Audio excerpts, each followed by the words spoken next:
दिन में 5 मरतबा अजान होती है और मुअज्जिन अल्लाहु अकबर की सदा एक अजान में 6 मरतबा लगाता है। हकीकी मोमिन की पहचान क्या है? ईमान का दावा तो हम सब करते हैं, हम मोमिन हैं, हमारा ईमान अल्लाह की जात पर है, फरिश्तों पर है, रसूलों पर है, आसमानी किताबों और सहीफों पर है, आखिरत के दिन पर है, जन्नत और जहन्नम पर है। मगर सिर्फ इकरार कर लेने से हम हकीकी मोमिन नहीं बन सकते हैं,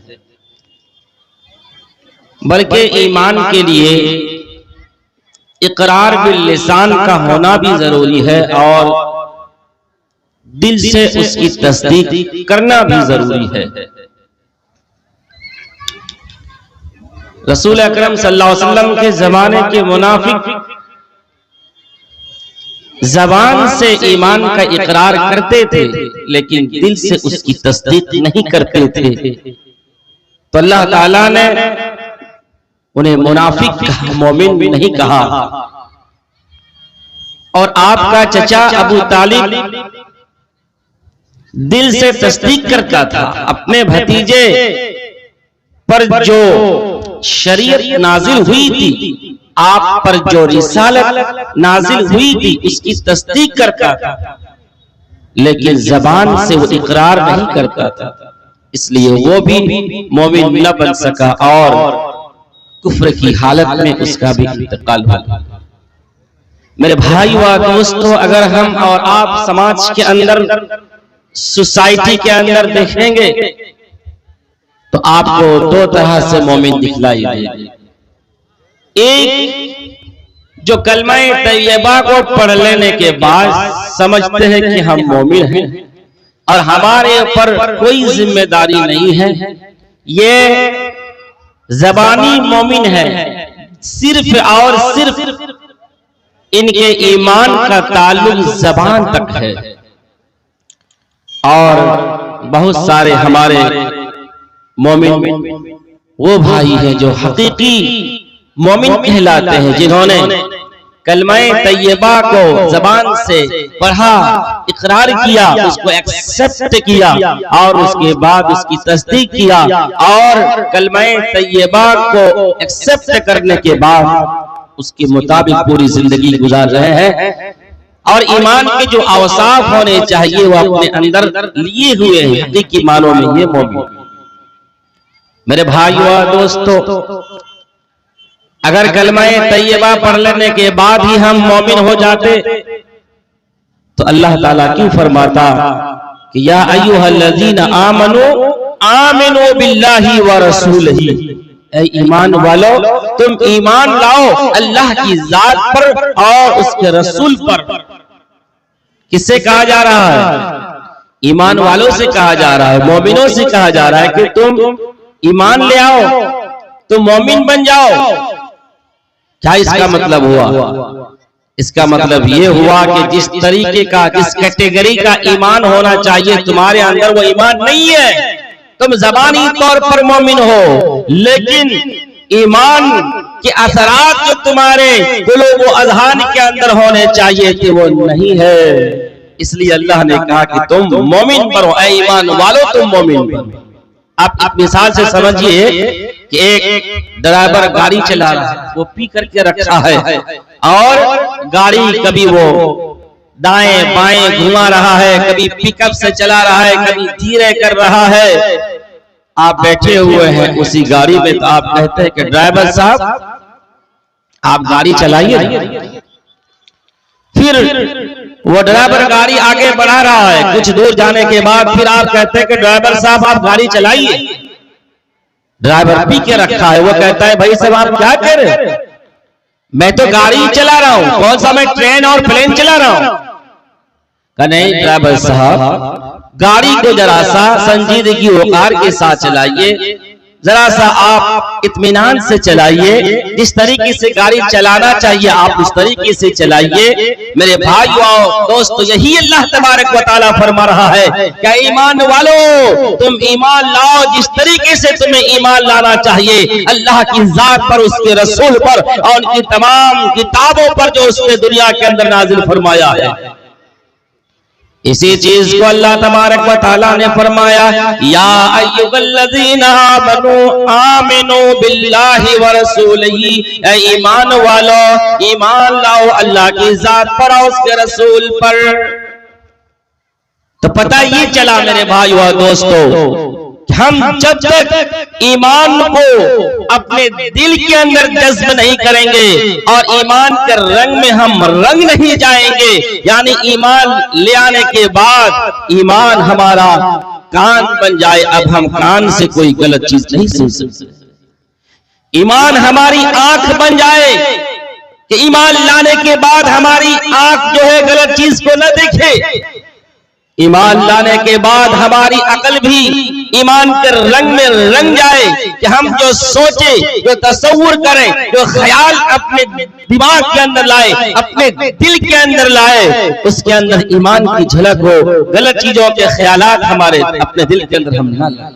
इसलिए मेरे भाइयों और दोस्तों, हकीकी मोमिन कौन है उसकी पहचान अल्लाह तबारक व तआला ने सूरह अनफाल की इब्तिदाई चंद आयतों के अंदर बयान फरमा दिया है। आइए हम एक करके पढ़ते हैं और देखते हैं।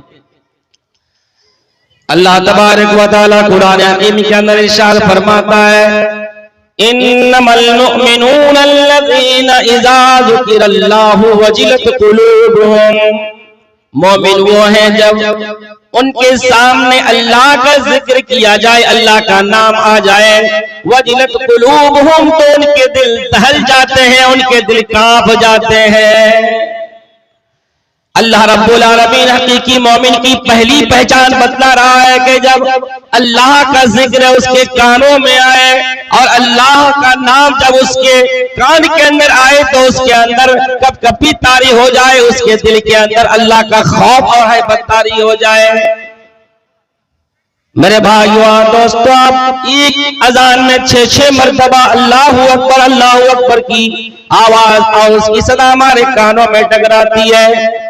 दिन में 5 मरतबा अज़ान दी जाती है, यानी 30 मरतबा हमारे कानों में अल्लाहू अकबर की सदा आती है। मेरे भाइयों और बताओ, क्या हमारे दिल की कैफियत बदलती है? क्या हमारे दिल के अंदर अल्लाह का खौफ तारी होता है? क्या हमारे दिल के अंदर अल्लाह रब्बुल आलमीन का जिस तरीके से डर होना चाहिए वो डर पैदा हो रहा है? हम देखते रहते हैं कि शराब पीने वाला आदमी शराब पी रहा है, अजान की आवाज कानों में टकराती है, अल्लाह अकबर की सदा उसके कानों में आती है, लेकिन शराब पी रहा है, जुए के अड्डे में जो बैठा हुआ है, अजान भी सुन रहा है लेकिन जुआ खेल रहा है, ताश के अड्डों में बैठा हुआ है, अजान की आवाज सुनाई देती है लेकिन उसके बावजूद वो ताश के पत्तों से दिल बहला रहा है। अल्लाह रब्बुल आलमीन के खौफ का मतलब ये है कि अल्लाह का नाम जैसे ही आ जाए हमारे दिल के अंदर अल्लाह के हुक्म को बजा लाने और तमाम तर बुराइयों से बचने का जज्बा पैदा हो जाए। यानी कोई आदमी अगर चोरी कर रहा है, रात के सन्नाटे में फजर के वक्त कोई आदमी कोई चोर किसी के घर के अंदर दाखिल हुआ है और मुअज्जिन अल्लाहू अकबर की सदा बुलंद करता है, वो चोर सामान को ले लिया है, रुपया और कैश अपने हाथ में ले लिया, उसके बावजूद वो रख देता है, अल्लाह का नाम सुनने के बाद वो थरथरा उठता है, वो कांप उठता है। कैसा हमारे भी दिल के अंदर चलता है, होता है। मेरे भाइयों दोस्तों, जरा तसव्वुर करो, नबी करीम सल्लल्लाहु अलैहि वसल्लम ने पिछली उम्मत के 3 शख्स का जिक्र फरमाया कि ये तीनों शख्स घर से सफर पर निकले थे, रास्ते में जबरदस्त बारिश हो गई, आंधी और तूफान आ गया, जिसकी वजह से ये तीनों शख्स कार के अंदर पनाह ले लिए। गार के अंदर पनाही लिए थे कि पहाड़ के ऊपर से एक बड़ा सा पत्थर लुढ़क कर आ जाता है और गार के मुंह में बंद हो जाता है। ये तीनों गार में फंस जाते हैं। अब ये लोग प्लानिंग करते हैं, सोचते हैं किस तरीके से इस गार से हम सबको नजात मिले। चुनांचे ये तीनों आपस में फैसला करते हैं और आपस में मशवरा करते हैं कि मेरे भाइयों, जिंदगी में हमने अगर कोई नेक अमल किया है, अल्लाह को राज़ी करने के लिए कोई अगर अमल सालेह किया है, तो आज उसी को वसीला बना लो और अल्लाह तबारक व तआला के सामने दुआओं मुनाजात करो। हो सकता है कि अल्लाह ताला हम सबको इस मुसीबत से बचा ले, हो सकता है कि अल्लाह तबारक व तआला इस मुसीबत से हम सबको नजात दे दे। उनमें से जो दूसरा शख्स था, मेरे भाइयों और दोस्तों जरा गौर से सुनो मेरे भाइयों और दोस्तों, दूसरा जो शख्स था उसने कहा कि अल्लाह मेरी एक कजन थी, मेरी एक चचाजाद थी, अल्लाह मैं किससे बहुत ही ज्यादा मोहब्बत किया करता था, मैं उसके इश्क में पागल था, मैं उस पर फरफ्ता हो गया था। अल्लाह मैं उसको अपनी ख्वाहिश से नफसानी के लिए मैंने मदू किया, दावत दिया, लेकिन उसने इनकार कर दिया। वो जमाना गुजर गया और फिर कहसाली आ गई, कहसाली चारों तरफ फैल गई। वो मजबूर हो गई, मजबूर हो करके मेरे घर के दरवाजे पर दस्तक दिया और उसने कहा मुझे चंद दिनार की जरूरत है। या अल्लाह मैंने उसे 120 दिनार उस शर्त पर दिया है कि तुम फला डेट को मेरे घर पे आ जाना और मेरे बिस्तर की जीनत बन जाना और तुम आना और हमारे साथ खलवत इख्तियार करना। बेचारी मजबूर थी, क्या नहीं करती, वो राजी हो जाती है, 120 दिनार को लेकर के घर चली जाती है। फिर वही जो डेट फिक्स हुई थी उसी डेट पर वो आ जाती और वो शख्स कहता है कि अल्लाह मैं जब उसको अपने काबू में कर लिया, फलम्मा तो पैन रिजलिहा, अल्लाह जब मैं उनके दोनों टांगों के पीछे बैठ गया, कालत इत्तकिल्लाह, तो उस औरत ने कहा अल्लाह के बंदे अल्लाह से डर, अल्लाह का खौफ कर। आज तक मैं किसी मर्द ने मुझे टच तक नहीं किया है, मैं मेरा जिस्म को नहीं छुआ है, लेकिन मजबूर हूं मैं, इसलिए मैं कुछ कह नहीं पा रही हूँ। ए अल्लाह उसके कलेजी से जो ये आवाज और ये चीख आई, फनसरफ तो रहा, अल्लाह मैंने उसे छोड़ दिया, हालांकि बहुत ज्यादा मैं उससे मोहब्बत किया करता था। या अल्लाह अगर मैंने तेरी रिजा के लिए सब कुछ किया था, या अल्लाह तेरी खुशनुदी के लिए मैंने अपने दामन को बुराई से बचा लिया था, फफरजाना मा फीही, या अल्लाह तो हमसे जो मुसीबत है उसको जरा सा तो दूर कर दे। या अल्लाह ये चट्टान जो हमारे गार के मुंह में आ चुकी है, अल्लाह इसे तो जरा सा और भी जो है सरक दे और इससे जो है अलग कर दे, हमसे दूर कर दे।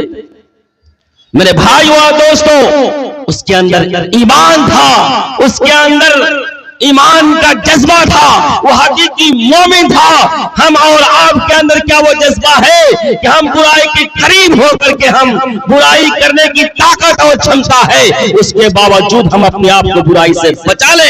हमारे अंदर क्या वो ताकत और ईमानी हमियत और गैरत है?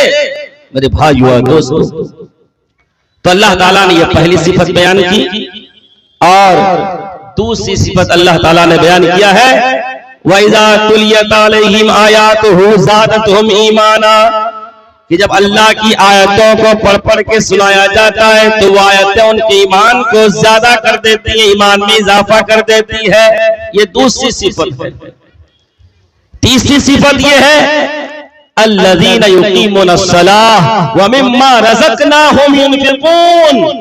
तीसरी सिफत मोमिन की यह है कि नमाज कायम करते हैं, नमाज हर हाल में पढ़ते हैं, नमाज को खुशू खुजू के साथ पढ़ते हैं और अल्लाह रब्बुल आलमीन ही की जात पर तवक्कुल करते हैं, किसी और की जात पर इत्मीनान और तवक्कुल नहीं करते हैं। और पांचवी सिफत यह है अल्लज़ीना युनफिकू मिम्मा रज़क़नाहुम युनफिकून, हमने जो उन्हें रिज़्क़ अता किया है वो अल्लाह के रास्ते में खर्च भी करते हैं।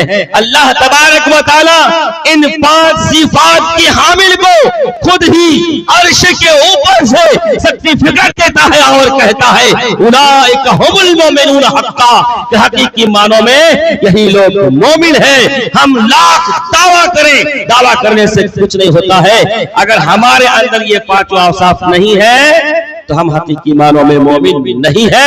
अल्लाह रब्बुल आलमीन ने आगे की आयतों में हकीकी जो मोमिन है उनका मुजदा सुनाया है। अल्लाह ने फरमाया कि जन्नत के बड़े बड़े दर्जा उनके लिए है। फरमाया कि अल्लाह ताला उनके गुनाहों को बख्श देगा और कल क़यामत के दिन जन्नत के अंदर बेहतरीन रिज़्क़ अल्लाह ताला अता फरमाएगा। मेरे भाइयों और दोस्तों, वक्त हो चुका है, मुकर्रिर की लिस्ट काफी है, इसलिए मैं इन्हीं चंद बातों पर अपनी तकरीर को खत्म करता हूँ। अल्लाह तबारक व तआला से दुआ है कि परवरदिगार आलम हमें हकीकी मानों में मोमिन बनने की तौफीक अता फरमा, और जो मोमिनाना 5 औसाफ अल्लाह तूने बयान किया है वो औसाफ हमीदा हमारे दिल के अंदर कूट के अंदर भर दे। अल्लाह तबारक व तआला हमें सच्चा पक्का मोमिन बनाए। आमीन। व आखिरु दावाना अनिल हम्दुलिल्लाहि रब्बिल आलमीन।